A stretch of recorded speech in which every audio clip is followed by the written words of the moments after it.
fii ñu ngi leen di nuyu di rafetlu bu baax seen ànd ak ñun RFM dina ko baaxoo alxamis ju ne ci waxtu wi ci kàttanu borom bi ñu àndaat ak yéen seen émission yoon wi ñu ngi am mbégte ànd ci ak kilifa bu Y'en a marre ñu ngi lay ziar kilifa.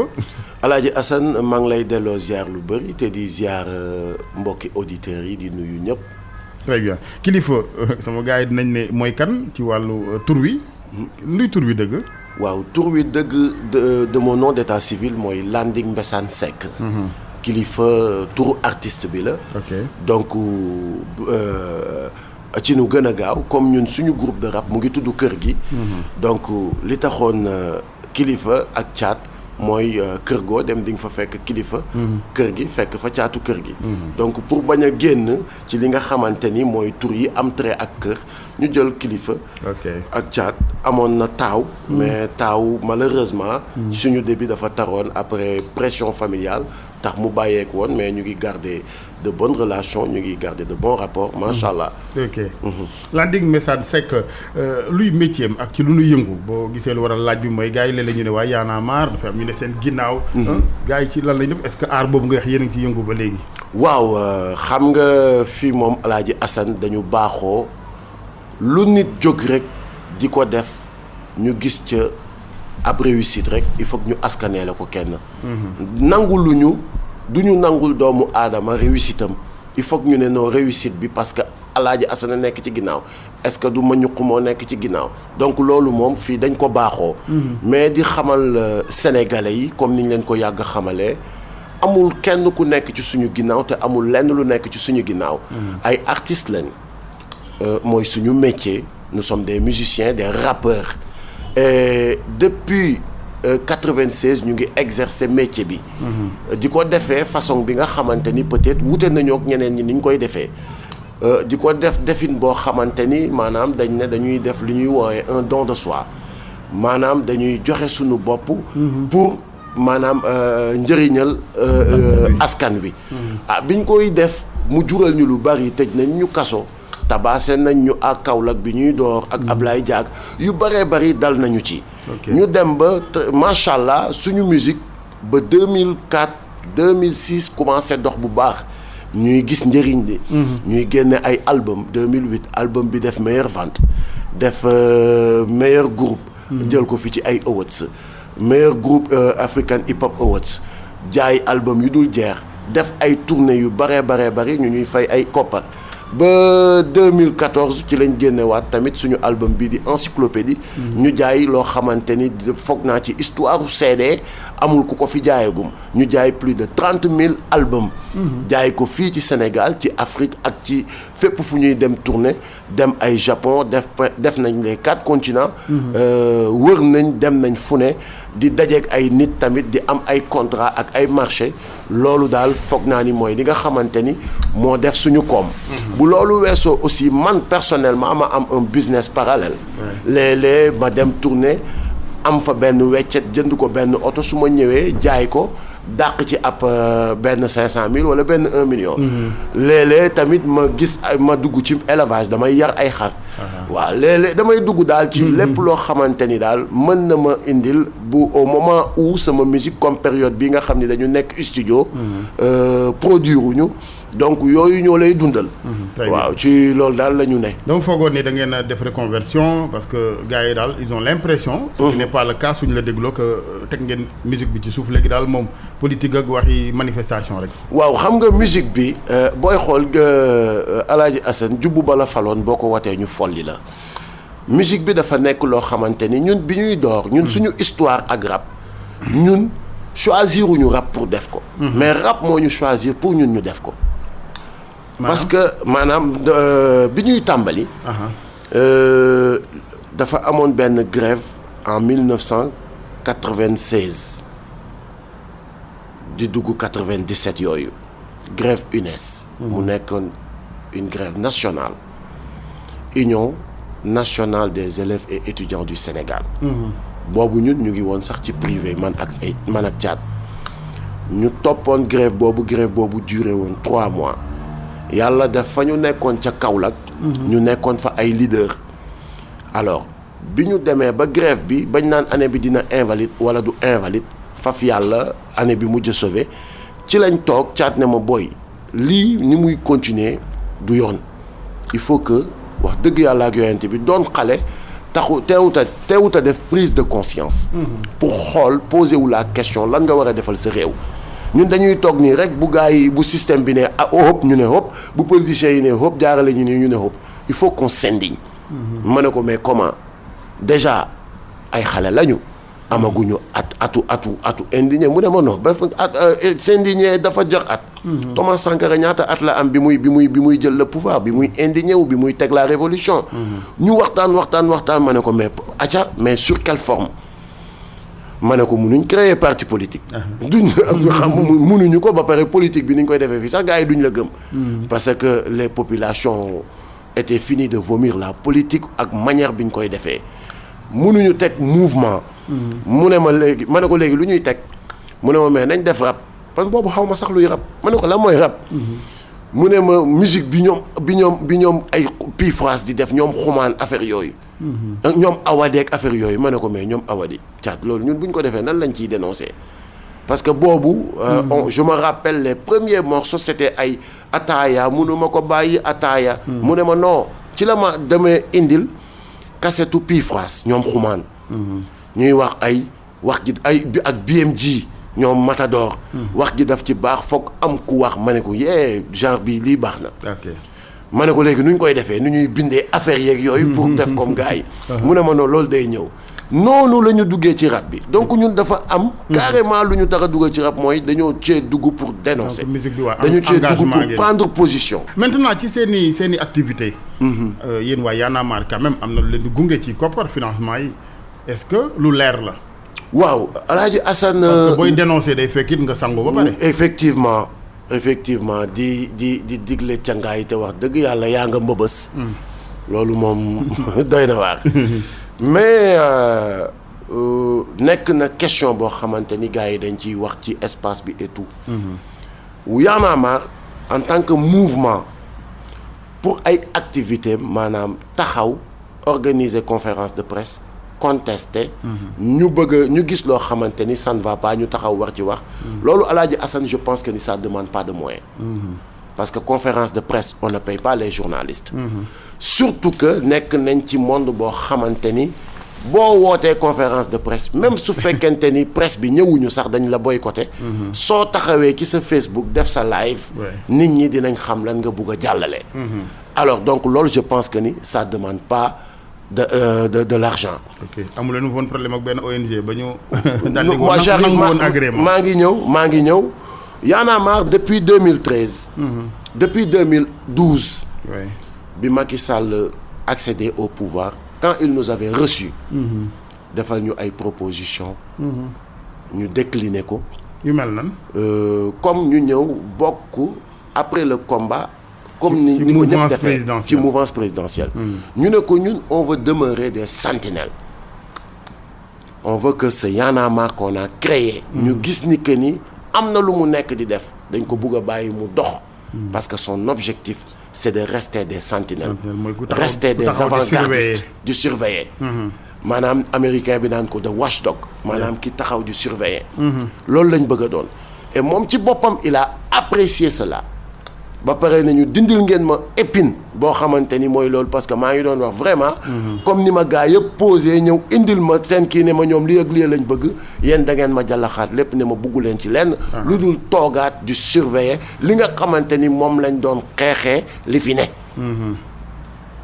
ak yeneen yoo xamante ni je pense que ni jarul sax ñuy dugg ci détail yooyu ñun tamit ñu tegaloon ko ay projets yoo xamante ni c'était pour participer ñu ne ko liñ la mën a dimbalee mooy projet bii de ñun ñoo ko drafté gis nañ ni boo ko dugalee ci sa programme yoonu yokkute dina njëriñal askan wi bi mu ko jëlee léeg-léeg nga toog gis mu xaw a soppi tur bi am nu mu ko kiiwee mais bon sant yàlla gis nañ ni au moins il nous a au moins prêté l'oreille ñu ne ko ñun nag am na loo xamante ni bëgg nañ ko doxal sur la citoyenneté buñ sañoon de dañ ci ànd ak état du Sénégal mais comme yaa ngi doog a toog on vous laisse le temps de bien s'installer bëgg nañ 2013 démarrer ces projets mais sans ou avec l'état dinañ ko def bu ñu amoon lu ñu gënal nag ñu def ko ak suñuy état.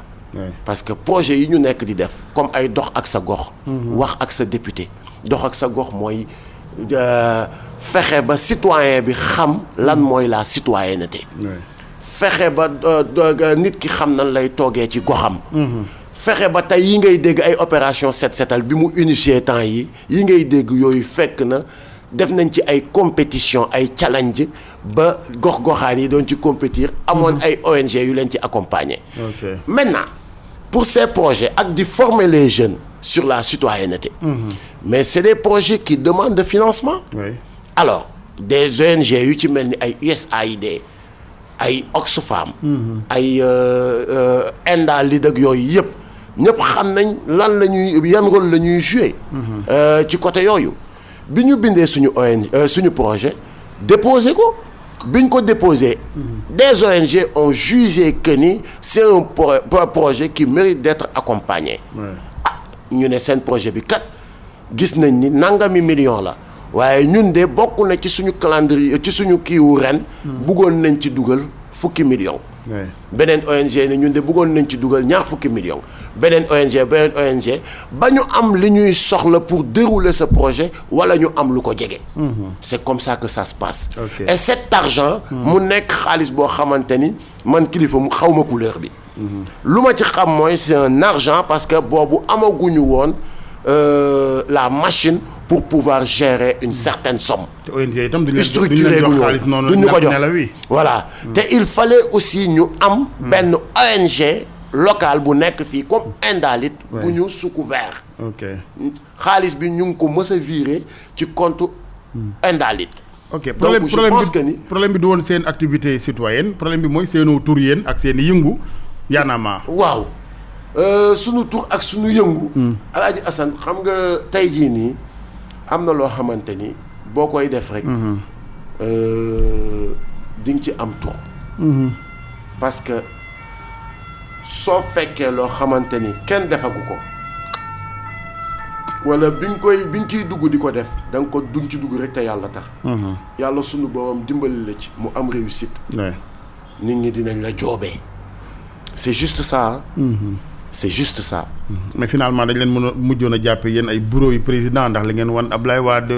li mu jot xëy na moom ngeen ko nar a wan ci yéen a ngi ci sax xëy na est-ce que foog ngeen ni sax mënal ngeen ko dara. kan ci moom Ablaye Macky Sall. moom Macky Sall. actuellement nii. 2012 ak léegi. mënal nañ ko lu bëree bare. très bien dinañ ci ñëw ci kanam. mënal nañ ko lu bëri sax Y'en a marre kilifa actualité bi fan yi moom sa tur bari na ci lool d'ailleurs moo tax ma ne xaaral sama sekkeen bi ma invité ko. kaddu yoo wax jëmee ci Ablaye Wade. gars yi ne déet yooyu nag kaddu tegginuwul ndax kii moom est-ce que xam na sax Ablaye Wade mi muy waxal. waaw Alaaji Assane Abdoulaye Wade xam naa ni mu ngi déglu Alaaji Assane ndax nit ku ñëpp di may nopp la ndax ni muy defee yëfam moom sama maam jooju nga xamante ni tey jii mën na jur suma waajur wu góor. wala suma waajur wu jigéen mët ma maam. moom en personne wax ji ma wax su fekkente ni wax ju tegginewul la. moom sama maam jooju maa ngi koy jéggalu. militant mi nga xamante ni tamit naqarlu nanu ko maa ngi leen di jéggalu. waaye dafa fekk ni je pense que ni am na loo xamante ni Alaaji Assane. fi réew mi toll ak fi combat bi toll divertissement la gën a ndur. damay prêter juste l'attention de nos alliés. Pourquoi je les appelle des alliés? Parce que c'est des alliés naturels. ñun dañu nekk ci combat boo xamante ni opposition bi daf ci gis boppam. d'autant plus que Abdoulaye Wade bi nga xamante ni fekk si wuñu ñun ñoo dem seeti ko comme on est allé voir toute l'opposition. ne ko maam papa citoyen bi sénégalais bi ancien président dañu bëggoon kat combat bi nga dugal ci say yoxo mu wax ca xelam wax ca xalaatam ñaanal ñu ci encourager ñu ci. kon kooku je pense que ni intentionnellement mënuma am. intention wax ko loo xamante ni tegginewul. alors boo xoolee wax ji mu ngi am ci àjjuma jooju ñu defoon suñu dernier rassemblement ñoo lànk bi mu amee. ba tey ji Alaaji Assane kenn mënu la génneel vocal bi wala ñu génneel la vidéo bi. dañ naan rek kilifa wax na di ko bind ci seen Facebook yi.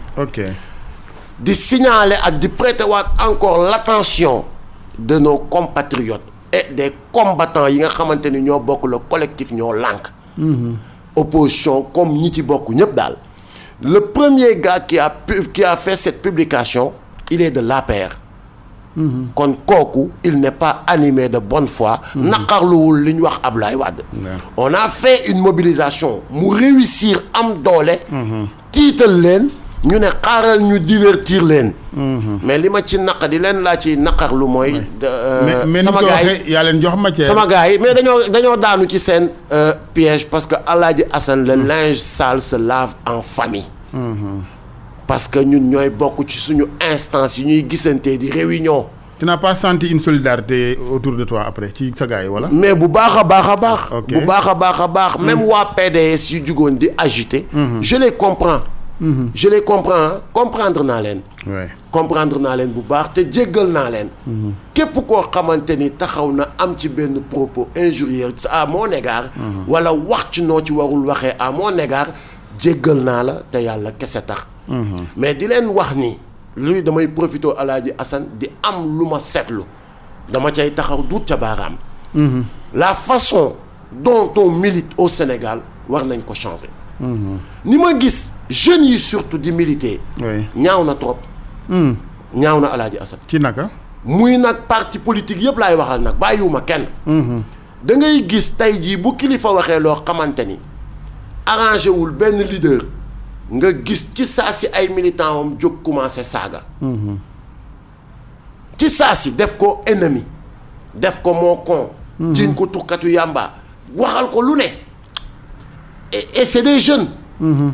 te dama seetluwaat beneen ba ni ñi nga xamante ni ñooy jóg di bind yépp su fekkente ni par exemple ci Macky Sall la côté Macky Sall.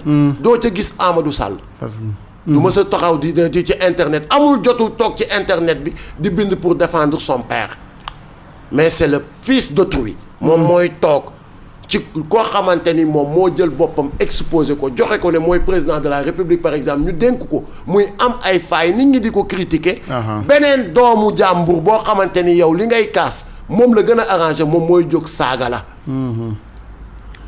bugguma jeunes yi di nekk les pantins du parti bu ñu leen def comme ay insulteurs ay saagakat. ñu lànk nekk marionnette. nañu lànk marionnette bi ñu bëgg a def seen bopp nañ ko bañ. Sénégal dafa soxla xam-xam pour avancer ko. très bien. Sénégal dafa compter ci jeunesse am pour mu dem. mais Sénégal compter wul ci jeunesse boo xamante ni 1 2 3 ñu nga ca Facebook ba di saaga wante.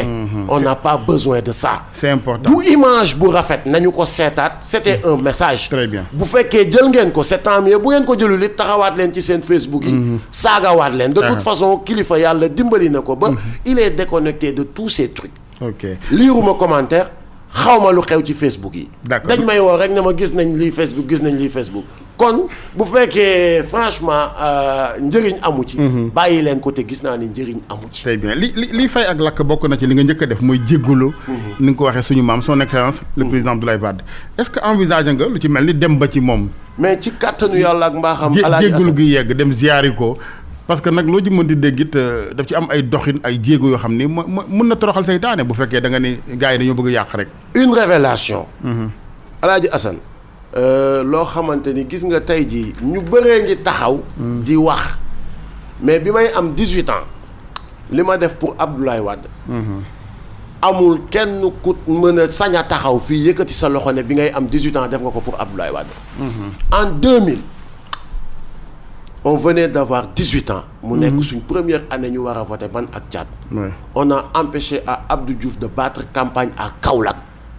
risquer suñu vie dagg cortège am sànni ci ay xeer. parce que gisuñu woon lu dul soppi.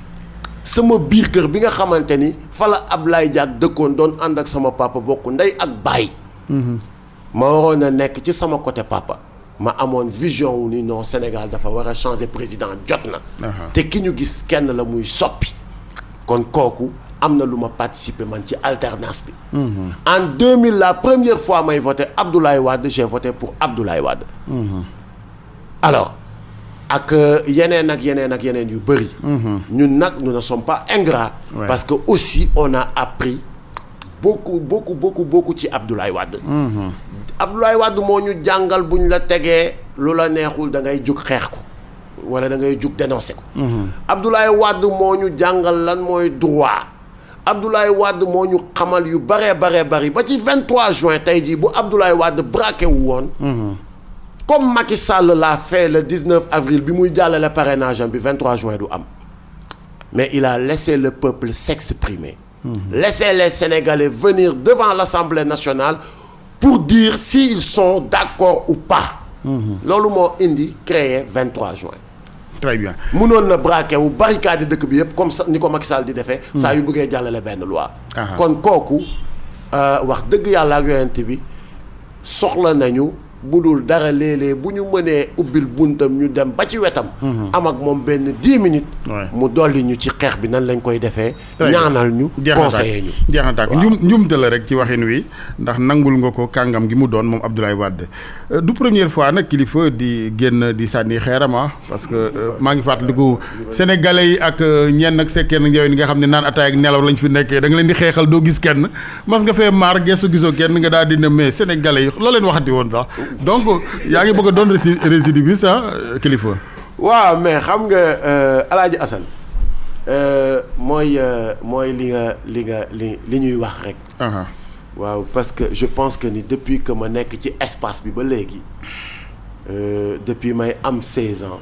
ba tey suñu jonn yàlla tey ku ma xam ci li nga ma xamee mooy il s'indigne. Il se bat pour une cause, pour des préceptes. Pour des principes.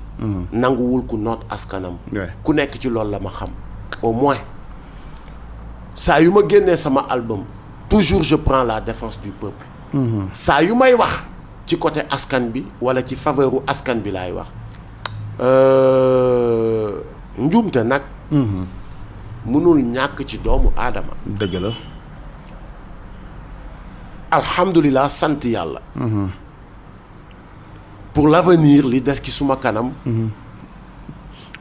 je ne vais pas dire que ni suba mënuma defaat dootul amati mais di nga ci jànge daal. mais dinaa ci jànge. très bien mais pour parler plus sérieusement nag on est en démocratie pourquoi vouloir instaurer un certain terrorisme intellectuel parce que yow ni nga mën a taxawee ŋàññi ñi fi ne muy Ablaye Wade di Macky Sall tey jile la nit amee sañ-sañu moom gis ne Macky Sall gën ci réew mi vu moom réalisation yam ko gisal est-ce que du ñu dem ci yoon woo xam ni ku ne nag na nga nangul sa morom xalaatinam ak gisinam lu ko mooy nii rek la ñuy dëkkee ay saagante.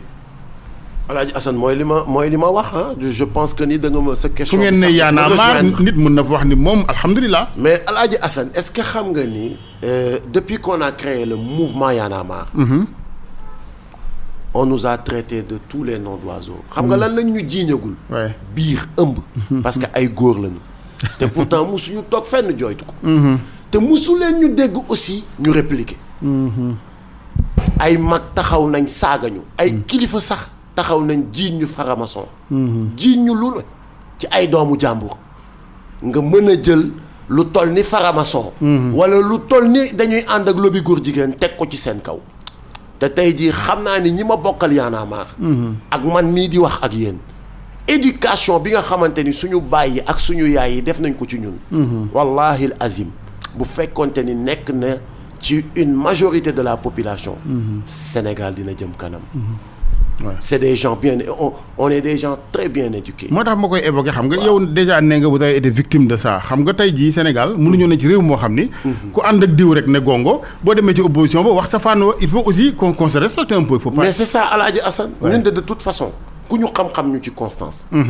liñ doon wax Ablaye Wade démb moom la ñuy wax Macky Sall tey. ñu ngi ko tàmbalee woon sax ci Abdou Diouf lañ doon wax Abdou Diouf Ablaye Wade ñëw ñu ko koy wax tey jii moom la ñuy wax Macky Sall. yàlla na fi yem ci Macky Sall parce que tamit on ne souhaite pas aussi amaat beneen président boo xamante ni aussi. dafay defee comme ni ñi fi jot a jaar di defee ba ñuy tamit continuer di ŋàññi. parce que ŋàññi gi defuñu ko parce que mooy suñu liggéey. wala mooy li ñuy def wala dañ ko bëgg a def. ŋàññi gi dañ koy def parce que dañu gis ni il faut que mu am ñuy def waaye il faut que mu am ñu naan leen ni ngeen di defee kat. lii ak lii ak lii ak lii suñu point de vue il faut que ñu koy joxe. justement am na ñu leen di sikkee di leen reprocher seen jegandoog opposition bi saa su ne. ba ñenn ñi gis ne yéen mouvement société civile bi ngeen doon wax daal. da ngeen ci lëmas beneen agenda bu ngeen waxul am na fu ngeen bëgg a dem wala lu ngeen di xeex leneen lu wuuteeg cañ wax yi ngeen bëgg a taxawal société civile gi. looy tontu ci loolu. waa xam nga koj nañ ñu ci yu bëree bëri échéance yu bëri. koj nañ ñu fi ci ay municipalité ne booy yi dañoo bëgg a former parti. pour jël municipalité yi. wala bokk ci élection municipale ñu njuy leen. koj nañ ñu fi ci député yi. élection législative yi ñu njuy leen. donc loolu moom wax la joo xamante ni. je pense que ni naturellement. ku am gis-gis am jàngat am seetlu di nga xam ni ñun musuñu fekki opposition. opposition moo ñuy. fekk ñooy ñëw ci seen. waxuma ni opposition ñooy ñëw nañu wëy. yéen les mouvements sociaux. comme le collectif ñoo lànk xeex leen xeex bi non dañu nekk di xeex boo xamante ni opposition daf ci gis boppam. parce que tamit ku ne opposé. opposé mooy lan un opposant c'est quelqu'un bi nga xamante ni day taxaw aussi taxawaayu nu sentinelle. nekk un tremplin wala nekk benn kii entre les peuples et les populations. est-ce que opposition yëpp ngeen war a àndal aussi. xam nga tamit c'est trop facile nga nekk fi jiite démb tey nga ñëw ne opposition laa rek lu ne ñoxor njaay parce que c'est contre l'actuel régime nga yëgluwaat est-ce que aussi ñoom it ni ngeen di exigeant ci nguur gi fi ne du ngeen am même exigence ci ñoom ba ñu xëy na ñu tuub xëy na ku tuub sax ñu baal la mais ñu soppar ni ko ba nga xam ne ñuy soppar ni ko quand même. mais effectivement Alaaji Assane effectivement. dëgg la effectivement. mais xam nga dafa fekk ni par exemple ndaje yi ñuy ndaje wala xeex yi ñuy xeex. comme jamono ji lu ci mel nii. yokkute bu cher bi. nit ñi doon jooy courant ak ndox bu yokku ñu xëy ci fan yii. Mauritanie Ouguiya. di wàññi diwlin ak ceeb. le Sénégal est incapable de subventionner les denrées de première nécessité. ñu gis ceeb ak diwlin di enflammé wu di yokku ak suukar. amul lu yokkul aujourd'hui xam nga xeex boobu moom. je pense que ni Alaaji Assane sax. bu ca ñëwee taxaw di ca xeex. xeexalu ko du jour buñ gis ni journaliste bi la. mais nañ gis ni père de famille bee taxaw di xeex. nañ gis ni kiy jënd condiment moo taxaw di xeex. nañ gis ni ki yërëm sénégalais yi moo taxaw di xeex.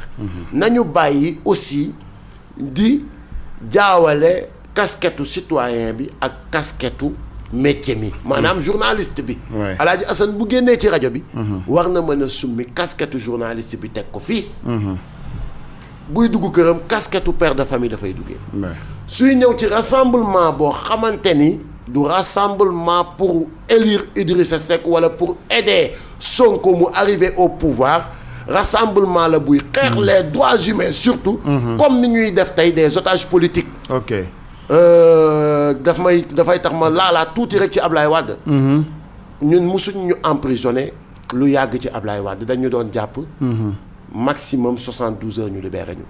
mais tey Guy Marius Sagna lii lu ñaaw la ci démocratie. qu'est-ce que Guy Marius Sagna a fait. qu'est-ce que Guy Marius Sagna a fait pour mériter ñu jàpp ko tëj ko ci kaso bi comme un terroriste. alors qu'il n'est pas le directeur de COUD bi nga xamante ni audit yi daf ko épinglé. mu leer naññ ni sàcc la. alors du directeur u poste tamit bi nga xamante ni audit yi daf ko épinglé yoon waxagul ne leer na aussi. waaw xam nga comme moom nekkul ci émission bi. il faut xam nga Alaaji Assane essayons de garder la mesure. dama doon jàll. léegi ñoo lànk am na beneen bànqaas bu fa bàyyi ko. tuddee seen bopp ñoo lànk authentique bu juddu. mënees na wax ay division xaat lu waral loolu parce que ñoom comme tu dis ñoom nee nañ daal ñoom da ngeen ñoo gis ne da ngeen am beneen agenda bokk leen ak ñoom fu ngeen jëm. waaw ñoo lànk authentique day wax dëgg yàlla ak yonent bi Alaaji Assane je viens de l'apprendre. comme ça tout de suite là. ah bon. mais presse bi wax na ko tey. réunion ñoo lànk bi nga xamante ni moo mujj. mouvement yi fa doon teew yépp ñu nga fay teew. ku ci nekk représentant yi nga doon yónni. ok yaa ngi leen di yónni. kon xam nañ ni état ci caay-caayam day jékki-jékki jëli ay nit fële. ne leen réclamez-vous dañoo lànk ngeen bokkoon ngeen teg ñoo lànk authentique. amoon na fi Y'en a envie. au temps de Wade bi ñu tegee Y'en a marre amoon na Y'en a envie. au temps de Wade bi ñu tegee Y'en a marre da nga doon jékki-jékki gis ku génn taxaw ne woy man Y'en a marre laa bokkoon mais dama gis ni ñuy doxalee du nii donc damay teg Y'en a marre authentique wala Y'en a marre radical. donc du lu bees. ok et puis di leen wax ni. tiituloo mu nasaxal kon mouvement bi. non mouvement bi ci kaw la jëm ci kanam la jëm. Alaaji Assane. très bien parce que j'ai vu là-bas. des jeunes beaucoup plus déterminés que ay kilifa caat yi ñu doon gis. ok c'est des jeunes. ay 25 ans la ñu am maximum 30 ans. mais ils sont déterminés. très bien dans des la lutte patriotes. par exemple ci xeex bi lu tax ngeen dàq radicalement xalaatu dajeek Macky Sall comme ni ngeen dajeek waa opposition bi waxtaan pourquoi cette personnalisation du combat wala. waaw ñoo lànk de ci li ma dégg ñuy wax dàquñu daje ak Macky Sall. dàquñu ko. da ngeen am ay conditions. waaw dafa am ay conditions. parce que Alaaji Assane Guy Marius Sagna ñu dem ci ginnaawam di daje ak Macky Sall wax dëgg yàlla ak yonent bi. loolu je pense que ni c'est trahir une cause, c'est trahir un combat. Parce que li ko metti ba mu taxaw manifester ko ñu téye ko ci kaso bi. bokk na ci tey jii bu ñu doon gisanteeg Macky Sall mooy Guy Marius Sagna day libre mën a bokk ca ndaje moomu ne ko. le droit de manifester. et le droit de dire son point de vue. et le droit de taxaw fépp fi nga war a taxaw pour crier haut. droit boobu. nga bàyyi ko tout tranquillement il a envie de dire quelque chose au président de la République. déjà pour camper ko foofu rek. moom tontu na fa indirectement ni manifester dafa war a am app quand même fu ñu ko ay rëdd parce que ñëw ci devant le palais la nga amu ci grille palais vraiment maa ngi saluer bu baax Guy Marius Sagna moom sama soppe la vraiment mais. loolee bokk na ci ay kàddu yu njiitu réew mi lu mu leen gaaral tontu leen directement mais indirectement wax na ci ay kàddoom manifester devant le palais c'est pas une manifestation pacifique est-ce que taxawul di leen xam le ni da ngeen a yóbbu mbir mi ba mu ëpp. waaw maanaam la nga amu ci gris bëreeg garde rouge mbaxana man naaw gars yi daal xaw a sax ñaawlu symbole. waaw mais étudiant APR. yi duggoon ba biir palais di fa xeex bu métti bu takkar. ñoom ils disent toujours que amoon ay daanu ñu leen tegoon. waaye teguñu leen dara. sérieusement Alaaji Assane. il faut qu'on respecte les Sénégalais. Je pense que ni leneen la waroon tontu mais tontom boobu dafa daanu. wala mu neutre woon ci sax bañoon a tontu. très bien comme des fois comme lim naan du ma ne oui du ma ne non. mu defoon noonu sax moo gën mais tontu boobu xaaruñu ko ci woon ci moom. ok yéen sax parce que bi ñuy xeex Abdoulaye Wade. Macky Sall qu'il ne soit pas amnésique. sérieusement. Abdoulaye Wade ay droit yu ndaw la bëggoon a laal rek. Macky Sall taxaw amul discours bu mu fi tegul bu mu fi waxul. ñun Guy Marius Sagna tout le monde sait qu'il n'avait pas envie d'éloger le président Macky Sall ñun dégg nañ Macky Sall taxaw ne Ablaye Wade bu ñu naree def lii dañ koy dem déloger ji au palais. bi muy nekk opposant te ñun jour 23 juin ma jox la aussi une autre révélation bi Abdoulaye Wade reculé ci loi bi toute l'opposition ñu ngi may dégg nag ñu ngi may dégg ñoom ñëpp ñi doon opposé autant dañu commencé doon wax naan au palais ñun ñu taxaw ne leen bés bu ngeen naree dem palais vous allez marcher sur nos cadavres. Abdoulaye Wade mandat moo ko fi teg mandat bu jeex moo ko fiy jëlee. Sénégal du dëkk bu ñuy déloger un président wala bu ñuy couper le mandat d'un président. ku askan bi taxaw ba voteel ko ne pour 20 ans la on va respecter cela. nañ leen xaar échéance nañ leen xaar élection. bu boobaa les urnes day wax ñu exprimer wu ci urnes yi. très bien kooku preuve de maturité démocratique la. maintenant maa ngi la doon bëgg sax tooñ ne président Guy Marius Sagna la yëpp yéen ñii génne ngeen fi tib naan ko saay bi yéen sax est-ce que waru leen woon jiitu Guy fële ca camp pénal. waaw ñun de wax dëgg yàlla ak yonent bi lépp lu ñu dal ci xeexal Sénégal rek. dinañ ko sante yàlla. ndax aussi c'est un don de soi. On a fait ce qu'on appelle un suicide individuel pour une résurrection collective. kenn fayuñu nag. kenn mandaté wuñu. kenn waxuñu jug leen xeex. mais le respect des institutions quand même nag ak. lu ñu mën a féewale nag. moo tax boo dégloo way wi. xam nga buñ ne woon président bi mooy saay-saay. mais waxuñu président bi mais quoi. junj doy na ci borom. voilà on a nommé moom ci boppam. xam naa ni. mel na noo xamante ni bëgg na defante boo xamante ni bu ñu mënoon a jaar fenn rek du ñu baal dara. justement fu ngeen toll ci xeex bi ak Guy Marius Sagna est-ce que da ngeen koy bàyyi foofu rek yéen ne ci réseaux sociaux yi wala ajjuma ba ajjuma ngeen dellu seen kër yi ñu defal leen seen i ceebu jën yu baax moom mu toog fële ça fait maintenant mu ngi bëgg a yàgg ah. waaw Alaaji Assane nag question ngëyeen la mais aussi c'est une question quand même boo xamante ni. est-ce qu'il faudrait dama ciy pas profiter aussi. xam naa ni gars yi instant bi nii ils font tout pour la libération de Guy Marius Sagna. mais je pense aussi li nga wax nii. ouais. Il est temps aussi Alaaji Assane que nit fépp fu mu mën a ne. ak ci lu mu mën a ne ak ci luñ ko dénk ci réew mi. nga taxaw à ta façon. ouais. xool nan ngay participer wala jugee def ci. génn Guy Marius Sagna fële ca kaso bi. ouais. tey jii. dañuy woo suñu xalif généraux yi tamit ñu xam ni Guy Marius tamit taalibe la. doom la papa la sët la jarbaat la. ku ci nekk tey bëggoon nga jege say waajur. ouais. ku nekk tey bëggoon nga jege say doom di añandoog sa doom di reerandoog sa doom. te lii ko dal nii wax dëgg yàlla ak yonent bi. dafa demoon di ñaawlu ak di ñaxtu loo xamante ni dañ ko teg ci ndoddu 16 millions de sénégalais.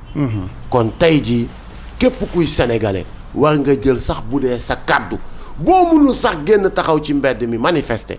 war nga jël bu dee sa kàddu nga ne bàyyi leen doomu jàmbur ji mu ñibbi ca këram. Guy Marius tey jii c'est le peuple qui doit être son avocat. et quand je dis le peuple.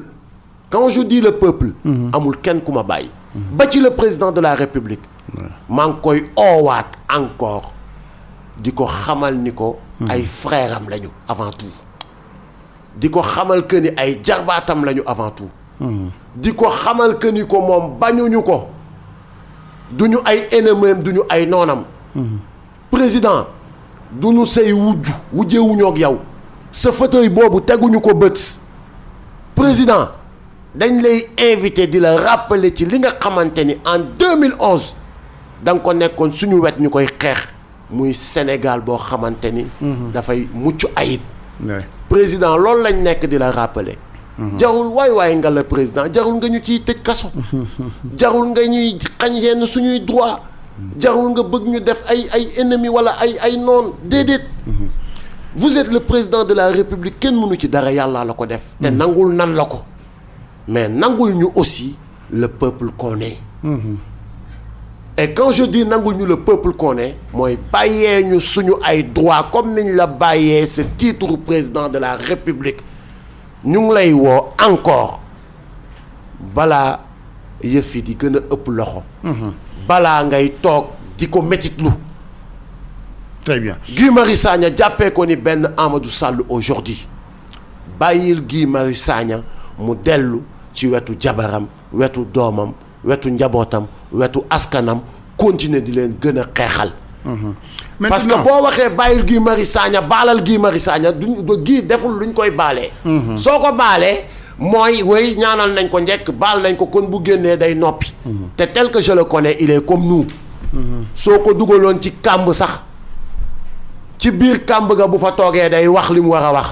maintenant à ce rythme parce que bu ma la bàyyee léegi nga rap président da nga koy rap à ce rythme naka la ñuy def ba respecter les règles du jeu quand même de part et d'autre nguur gi opposition société civile am réew aussi day am cadre yoo xam ne ku ne fa nga war a yem nag malgré contre bu ngeen contre definam malgré doxalin nu ngeen ko bëgg jël sànni ca ñag ba il faut nag ñu respecter le minimum de ay rëdd yu taxaw fii li ma lay wax ni bu fi quelqu'un du pouvoir toogoon noonu laa koy waxee. nees mooy def ba les règles démocratiques ñu wàccoo ak moom. j'ai l'impression que Sénégal depuis nag Abdou Diouf bi mu fégalee Ablaye Wade ba nii li ñu fi nekk rek mooy nguur gu ne ci kaw xëy na di jaay doole di ngeen ko waxee opposition bu ñuy noot mais opposition bu falu moom it fàtte la ko faloon di noot ña fi ne tey mais cycle infernal boobu kañ lañ ciy génn. Alaaji Assane xam nga bu ñuy wax démocratie sénégalaise. wala démocratie Sénégal c'est le peuple qui est démocrate. Ouais. c'est un peuple très démocrate. jox naa la ci léegi benn exemple. jour 23 juin bi. Ouais. suñu politique yi ils ne sont pas démocrates ñoom ñëpp laa wax ils ne sont pas du tout démocrates. Ouais. Parce que aussi on n'est pas amnésique. Depuis Diouf Wade Macky Sall depuis Senghor. Ouais. nettali nañ ñu. Diouf fekke nañu. Abdoulaye Wade dund nañ ko ak moom Macky Sall ñu ngi nekk di ko dund ak moom. Ouais. ku ci nekk tey teg nga askan bi loo xamante ni. teguloo ko lenn ci lu dul jaay doole. askan boobu nangul la ko. Ouais. Pourquoi léegi gisagu leen verrou yi war dans les combats quand même war ngeen mën a di xeex ci texte yi ak système bi et non contre les personnes. effectivement booy xool Alaaji Assane boo demee ci texte yi de moo na. texte yi de bind na lu leer comme par exemple. Okay. Le droit de manifester. Ouais. mu ngi ci texte yi. waxuñ ni da ngay ut autorisation dañ la ne da ngay yëgle. yëgle. te pourtant malgré tout cela li lay wan ni dañoo démocrate nous sommes un peuple très poli. ci wàllum ñaxtu bu ñuy ñaxtu dañ koy teg ci yoon mooy autorisation la ñuy bind. yóbbu ko préfet te bu ñu préfet ne du ngeen fi marché dañuy nangu dogalu préfet boobu dañ koo mus a nangu. xolal bi mujj Alaaji Assane. Ouais. defar suñu ay flyers di ko distribuer pour une première fois ñu def opération bi ñu jàpp ay caat ay malal ay Alioune Sané plus de 15 personnes téye leen garde à vue pendant 48 heures. ci ay kilifa ci ñoo xamante ni ils étaient là en 2011 di xeex lu gën a garaaw ànd ko ak yow. tey jii amuloo loo leen tegee loxo lu dul dañoo nekk di distribuer ay flyers ci beneen wet ga ñu gis yow say jeunesse su parti di distribuer ay même flyers yoo xamante ni ci wàllu courant lay wax yow ni nga bëggee ñu waxee ko. ñun ñu waxee suñu xalaat ñu ne yéen waxu leen waxee seen xalaat bàyyi leen ñun ñu waxee suñu xalaat jox ko suñu ay jeunes ñu gëmloo askan bi loolu la. ñooy leen ñun déedéet def leen lu leen neex mais ñun tam am nañ droit yee suñu askan. ñu ciy téye ay nit. di ci jël suñu police di ko manipuler. di jël suñu police di ko def yatu xeexeekaay. alors que la police qui devait veiller sur la sécurité de tous les Sénégalais. surtout ñun ñi nga xamante ni ñooy la basse classe. police boobu bés bu ñu ko commencé monter contre nous. ana suñu sécurité. Ouais. en tout cas de toute façon. muy ki fi nekk na ko commencé ak kii ñëw. arrêtez de violer les droits des citoyens. Maintenant loolu mën ngeen dem ci xeex bi dugal ko ci dialogue national bi xam naa est-ce que buy ji ngeen sax yéen bokk leen ca de. gëmu leen ko. non sérieusement n'est-ce pas? Alaaji Assane xam nga am na loo xamante ni. Ouais. xam nga bukki bu sàngoo deru bëy di la woo.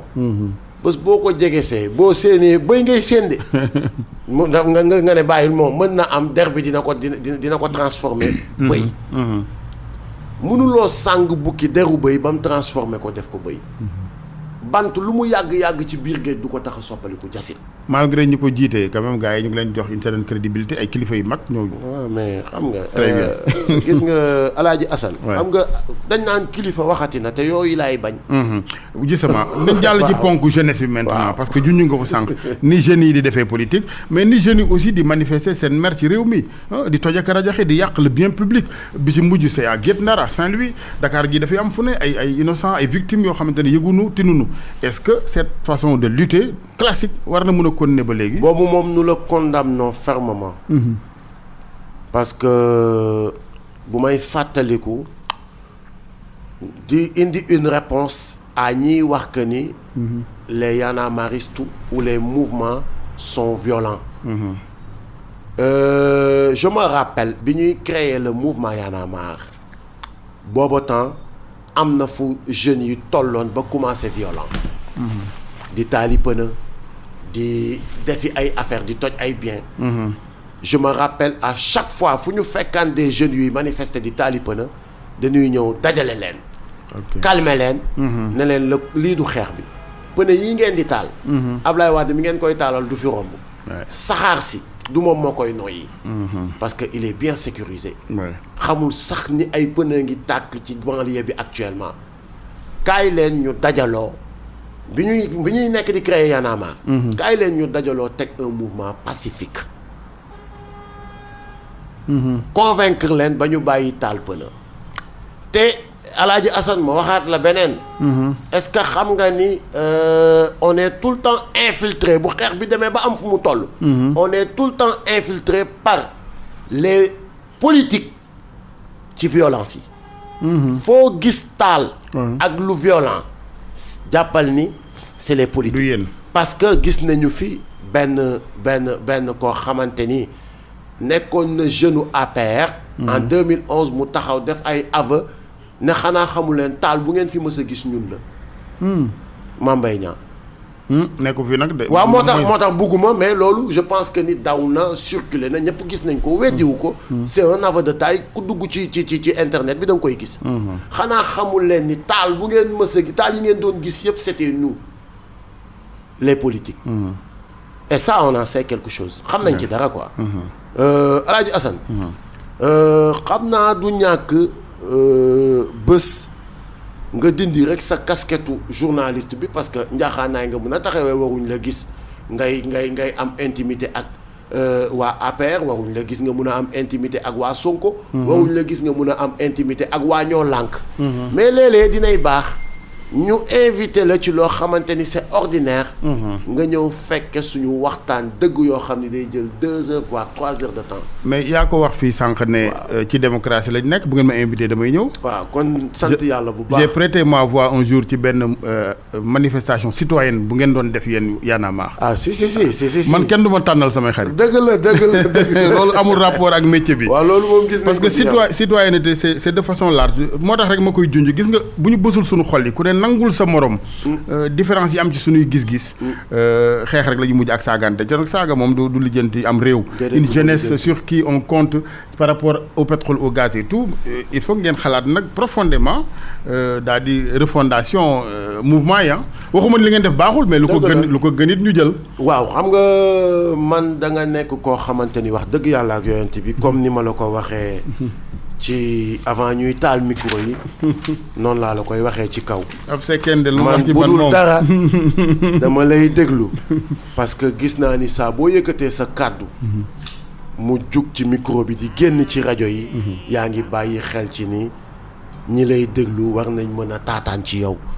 c'est tout le temps des conseils c'est tout le temps luy defar. c'est tout le temps luy jubbanti. c'est tout le temps loo xamante ni c'est constructif. kon Alaaji Assane lii nga wax nii. bàyyi naa ci xel te xam naa ni ñi koy déglu. bokk ci collectif bi. dinañ ci bàyyi xel.